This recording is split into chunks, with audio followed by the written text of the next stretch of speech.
And Konnakol ಎಷ್ಟು BCಯಿಂದ ಕೊನ್ನಕ್ಕಲ್ ಎಷ್ಟು popular ಆಗೋಗ್ತಾ ಇದೆ ಅಂದರೆ ನಮಗೆ ಹೆದರಿಕೆ ಆಗೋಗ್ತಾ ಇದೆ. ಎಲ್ಲ ಸಂಗೀತ ಬಿಟ್ಟು ಕೊನ್ನಕ್ಕಲ್ಲು ಇಟ್ಕೊಂಡ್ಬಿಟ್ರೆ ಏನಪ್ಪ ಮಾಡೋದು ಅಂತ ಗಲಾಟೆ ಆಗ್ತದೆ. He is an amazing person, A wonderful human being.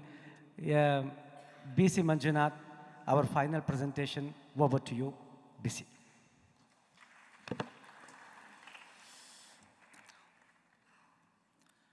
Guru Brahma, Guru Vishnu, Guru Devo Maheshwaraha, Guru Sakshat Parabrahma, Tasmai Shri Guruve Namaha. Matru Devo Bhava, Pitru Devo Bhava, Atithi Devo Bhava, Acharya Devo Bhava. These are the two shlokas that I would like to really concentrate on today, because I think the whole meaning of our culture, probably being human, is hidden in these two shlokas.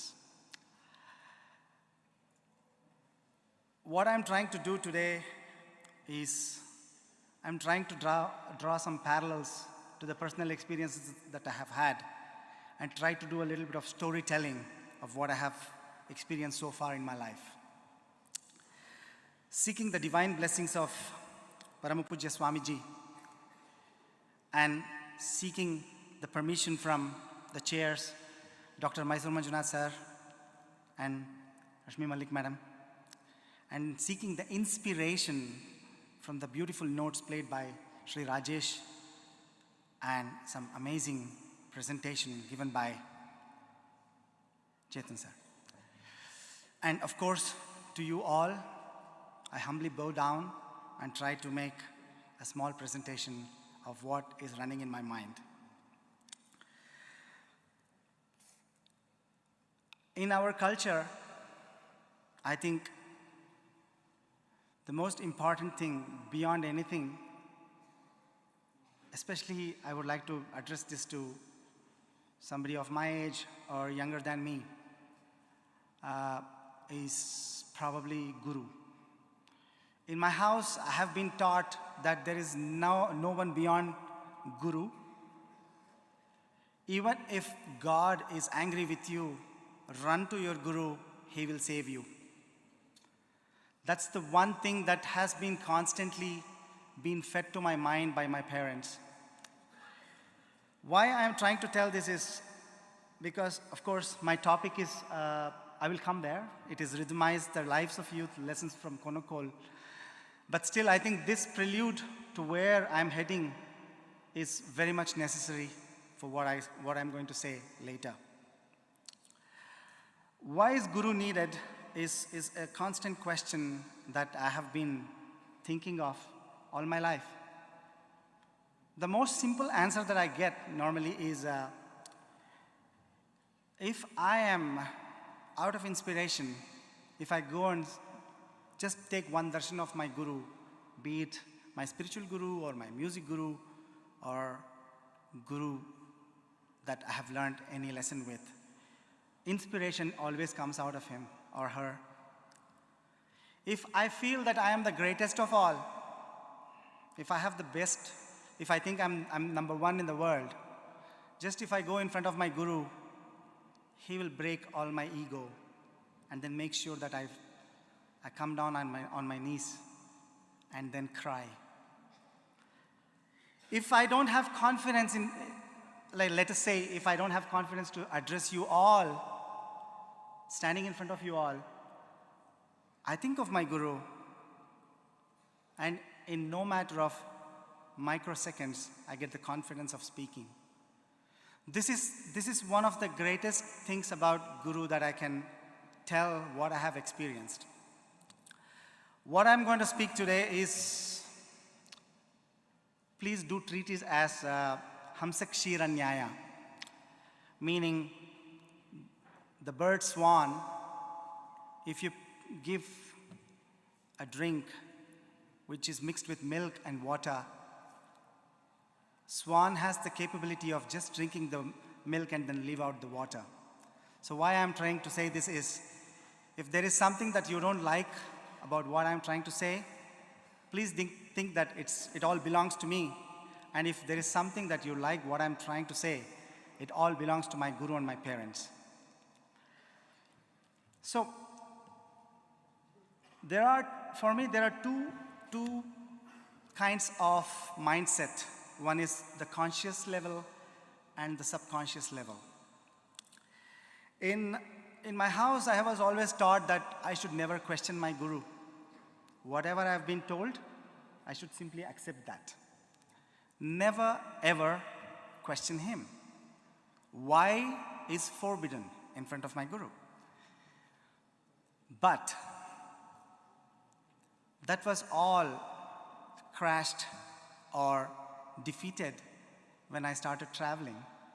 Because when I started giving some workshops, even for the little ones who are as young as 4 or 5, the first thing they would do is, if I say something, ask them to learn something, they would tell me, why should I learn? This really shook me because even I have asked that question to my guru, and then I have come home and then have had nice beatings from my parents, just because of asking, why did you say that to me?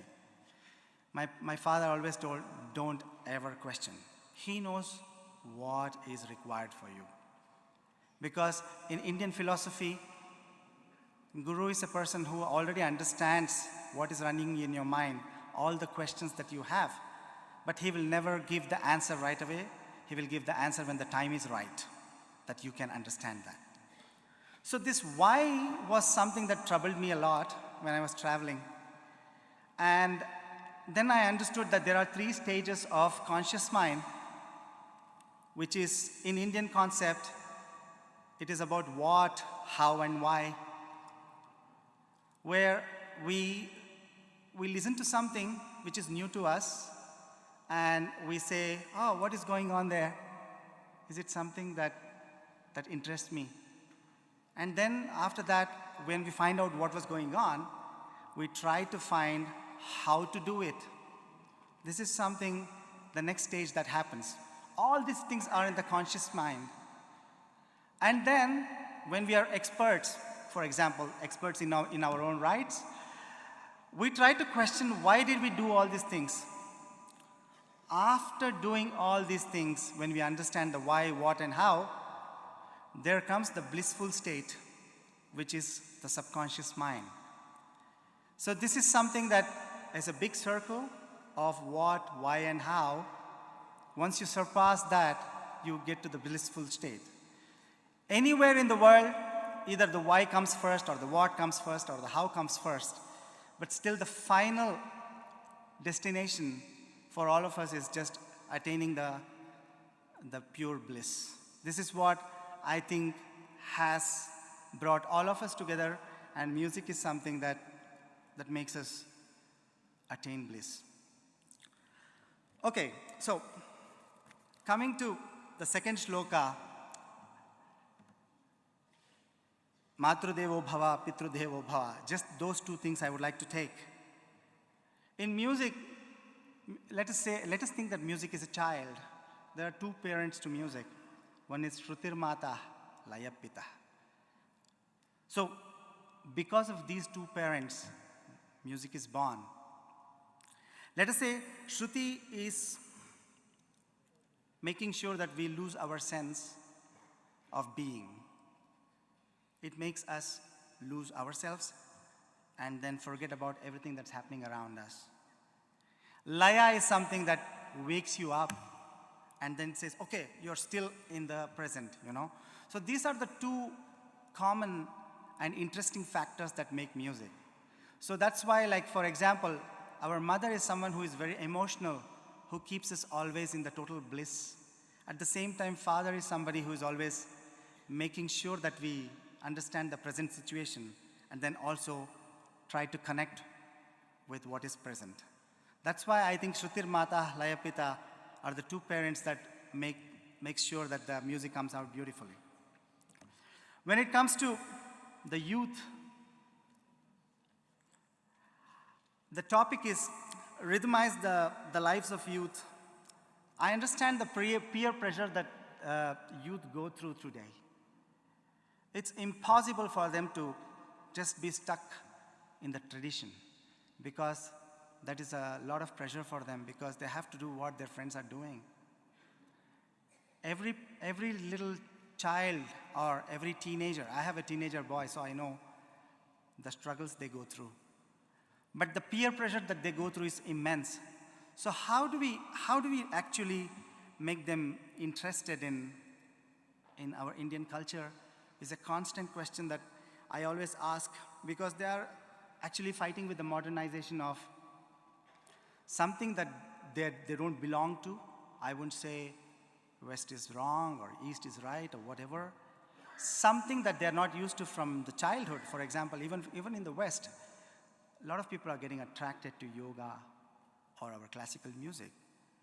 And then in their own rights, a lot of Western parents might think that that is wrong. The same way the Indian parents would think that learning something Western is wrong. I completely disagree with that, because modernization is really good, because change is the only constant. If something is not evolving, if something is not changing, life becomes so boring. I don't think anyone would just pass one single day without having a change from yesterday. Every day has to be different for all of us. And then that's how the life becomes very interesting. So I would say modernization is really interesting. But the problem with today's youth is the span of attention, I would say. With all kinds of TikTok videos happening, which is like 15 seconds. According to some study, there is a report that says that right now the youth's span of attention is just 3 seconds. If you don't hold them for the first 3 seconds, you have lost them. You can't get them back to the same performance or same art form or same place where you want them to be.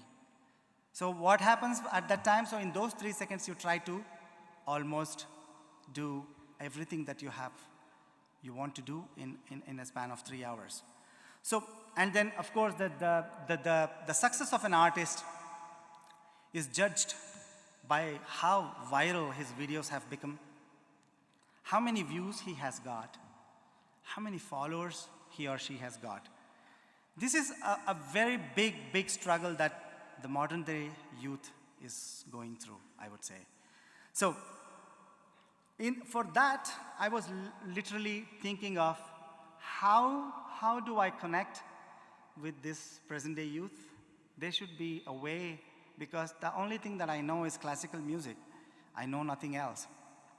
How would I interest them in what I do? I will try to speak to them in their own language, which is trying to sugarcoat everything that I want to say. Try to make it more attractive. Try to make it more approachable, more colloquial, less formal. Because the more formal we are in today's world, we are going far away from the youth. This is what I think. So being casual is very important for me. That's why I kind of like, I saw a great potential in this art form, which is called as Konnakol. Konnakol is a rhythmical language which majorly draws a lot of syllables from an instrument called as mridangam. Of course, you all know what is mridangam. Let me tell you a story about how mridangam came into existence, how Konnakol came into existence. It's a myth. Take it as an inspiration if it's not true, but try to just be with me for some time. This being Kartika Masa, it's the month of Lord Shiva. Shiva is an epitome of rhythm. And there was a demon whose name was Murtaja. As we all know, Trimurti, they only come down on our world only when there is a lot of bad things happening. It has to reach a pinnacle where a human cannot control anymore. So that was the state when Murtaza was already doing all kinds of really grave himsa things to the mankind. So Shiva came down. Of course, he destroyed him, being the supreme being. And then he tore him apart and made several pieces of his body, and threw in all directions. And then what happened next was, he was still angry and he was still dancing, because he's one of the greatest dancers. Like, for example, like Chetan sir said, Sangeeta is Geeta Vadya plus Nritya.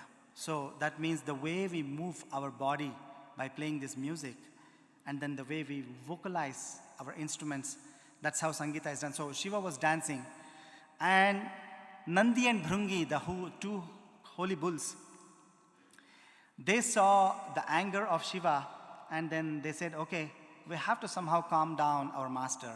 So they took all the pieces of the demon which was lying everywhere, and they made an instrument out of it, mridangam, which is why Mrtaja and Mridangam. This is one legend, one story that goes, the other story is something else. That's the problem also with present day's youth, because we have so many stories for one reference, and they say, why do you have so many stories? Which one is true?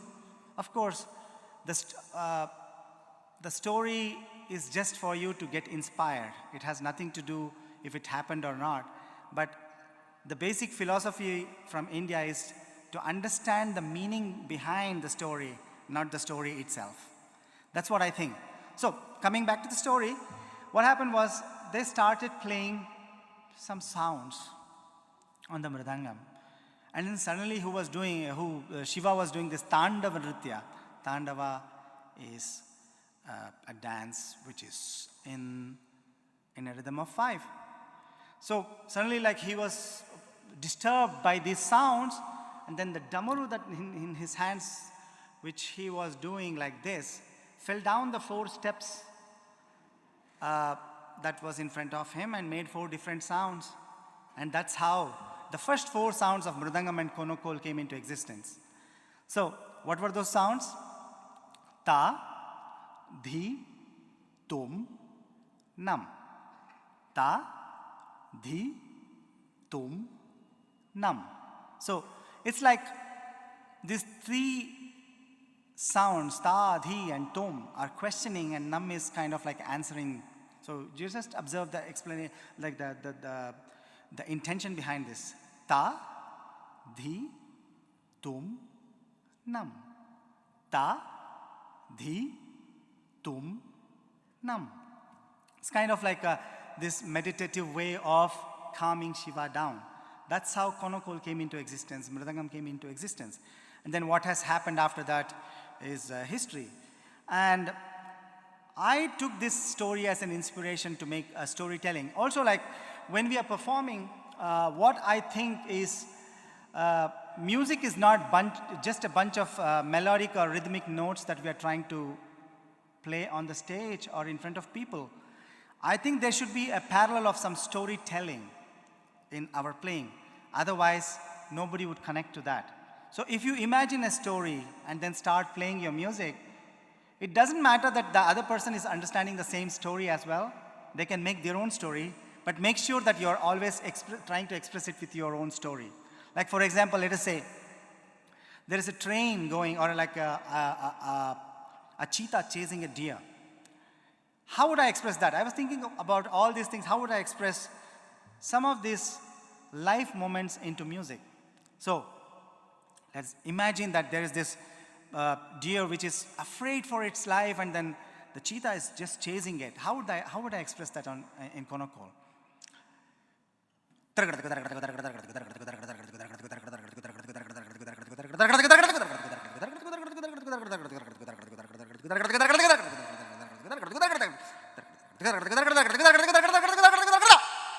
That was the moment where the cheetah caught the deer, So it's kind of like, thank you. So this is something that I was thinking of, like, how would I express all these life situations into the art form? And then slowly I started looking for some answers, and then I started trying to express that in these ways. So just to talk about Konnakol a little bit, how it came into, it is basically something that is heavily driven by Dravidian languages and Sanskrit. I would say why? Because normally in the language that we speak has almost all kinds of sound a mouth can make. Try to believe me, what is inside this part from here is an orchestra by itself. Only thing that we have to do is we have to explore how to express that. Just imagine, I will try to quickly go through what is there in our alphabets. There are a lot of vowels, a, I, I, U, U, E, I, O, O, aha, which are the sounds that we make without using the tongue. We don't use the tongue to make these sounds. Then comes the consonants, where this part of the tongue is being used. Ka, kha, ga, gha, nya. And just try to imagine. I know you're all trying to do it. I know that. You're trying to experiment. Afterwards also you will go and do that, I know that. And then what happens, the upper palate of your mouth, upper palate is this one, your tongue is making a strange shape of this, and then it's trying to do this, cha, cha, ja, ja, nya. Are you making it? Yeah? Okay. Then the tongue makes a very peculiar twist like this, right? Which means there is this upper palate, there is the teeth. Behind the teeth, there is a lump. You put your tongue behind the lump and make the sounds, the heavy sounds. Ta, ta, da, da, na. Are you trying that? Yes. Okay. And then what happens after that is both the teeth, you try to touch the teeth with your tongue and try to make ta, tha, da, dha, na. Afterwards comes closing the mouth. Pa, pa, ba, bha, ma. And then whatever is left, we do it in the last line. Yara, lava, shesha, saha, laksha. See how beautiful is our language. The way it's designed is absolutely brilliant. There is almost nothing that you cannot pronounce. Of course, you have your own accent, because when we speak English, because of the ta, ta, da, da, na, we talk like an Indian where we have this heavy accent. Do you agree with me, Dimitri? Right? So this is the main reason that we have this heavy accent, which is called as an Indian accent, because we have so many consonants which has separate, different, very special positions in our mouth.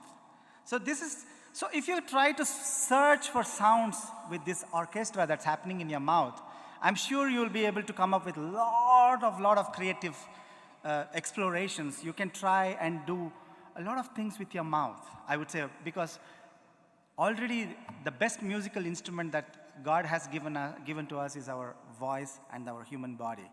So we can try and do a lot of things. So this is something that I wanted to tell, that because, for example, if you want to make somebody who is not used to this Dravidian language or Sanskrit language, if you ask them to make, can everyone say kitta taka? Kitta taka? Tarikitta? So when you say it perfectly. You know why? Because you know all the positions of your tongue inside the mouth, and then you don't even think about it for a minute, because you keep listening to that from your childhood.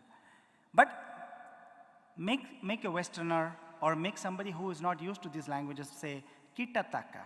How would they say kitataka? No, please. There are a lot of things that they say that we can't say.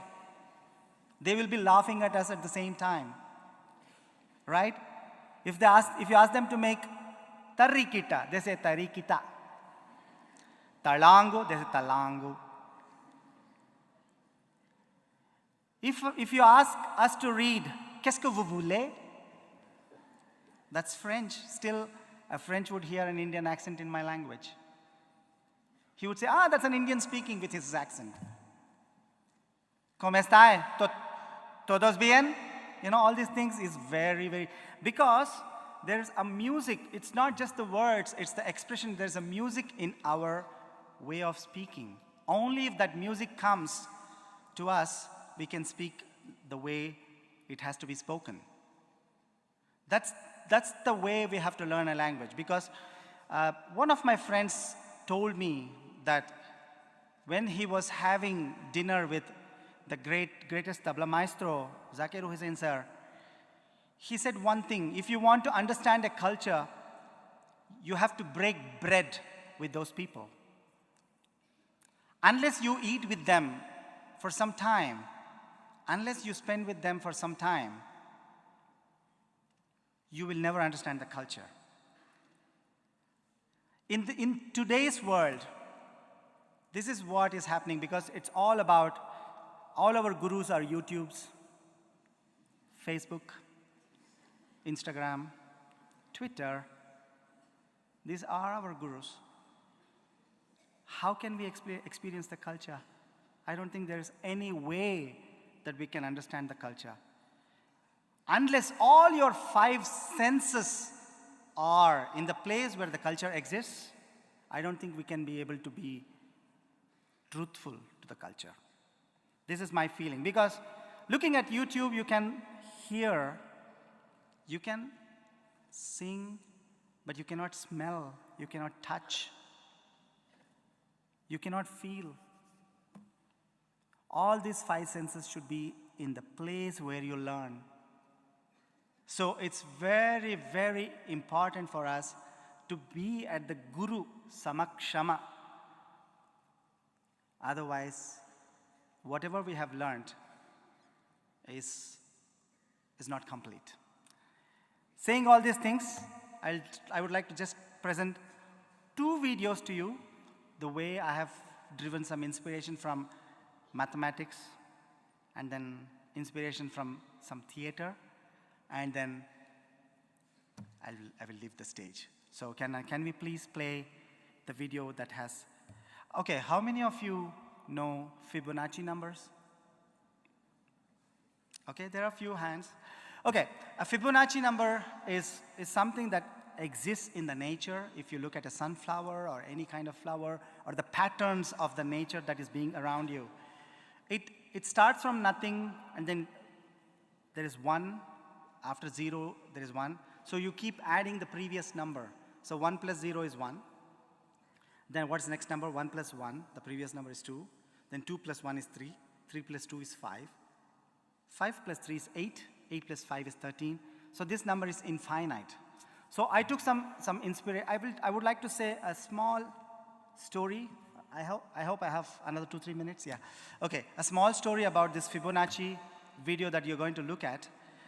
It would not be the same if you had just seen it, me reciting. There is a beautiful graphic representation of this done by a web portal called Percusayo. Unless it was there, I don't think it would have been so interesting. So this Fibonacci is something that I was introduced to by my father. And then one day, about 4 years ago, when he was in his deathbed, I was so sad. And then I saw my son watching something on Discovery Channel about Fibonacci numbers. So suddenly I remembered my father had told about this to me when I was 9 years old. How can a 9-year-old understand all these things? But he just told it to me. And then I started trying to find what I can do, and then I did some nice presentation, and then I went to him, and then he was sleeping there. He could barely speak. I said, "Father, can I just show you that I've done something in these Fibonacci numbers?" He said, "I'm really tired today. I can't listen to you. Can we do it tomorrow?" So next day, when I went there, he was no more. So he could never hear what I was going to show it to him. Then after 3 or 4 days, I made a video and put it on YouTube. It became one of the most watched videos of my lifetime. And then it's not because that I have done it. It is because my father, who is also my guru, resides in this composition. And then he's the one who made me do it. So kindly watch this. This is about 2 or 3 minutes, and then let us see what you feel about it. Thank you. Can we please play the video? 1, 1, 1, 2, 1, 2, 3, 1, 2, 3, 4, 5, 1, 2, 3, 4, 5, 6, 7, 8, 1, 2, 3, 4, 5, 6, 7, 8, 9, 10, 11, 12, 13, 1, 2, 3, 4, 5, 6, 7, 8, 9, 10, 11, 12, 13, 14, 15, 16, 17, 18, 19, 20, 21.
Thank you.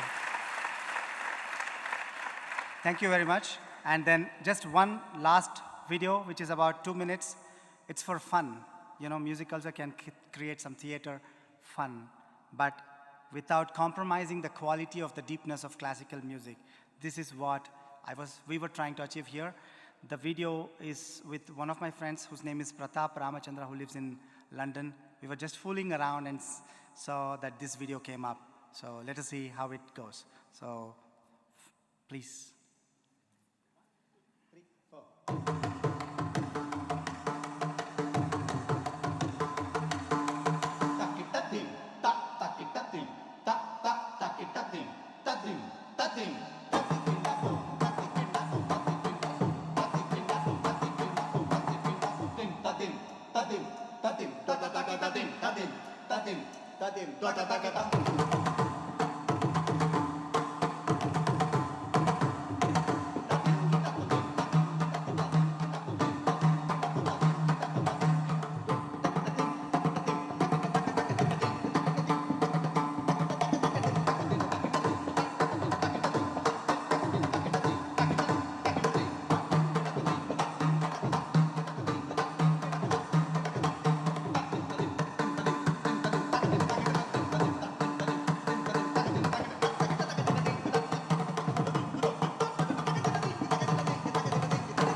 Thank you.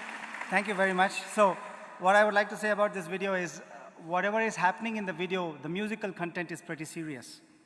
But the way it's been presented is something to try and engage even the serious music listeners, and then somebody who is not interested in music, somebody who is listening to it for the first time, to just draw them towards Carnatic music. That was the only sole idea. It has no intention to make fun of what we were trying to do. So saying about all these things, about my personal experience, about the way I went through my life a little bit as youth, the struggles I went through, I would like to thank Param Pujya Swamiji, the chairs, Dr. Mysore Manjunath sir, Rashmi Malik madam, and then you all and the dignitaries on the stage. Thank you very much for being so patient and listening to me. Namaste.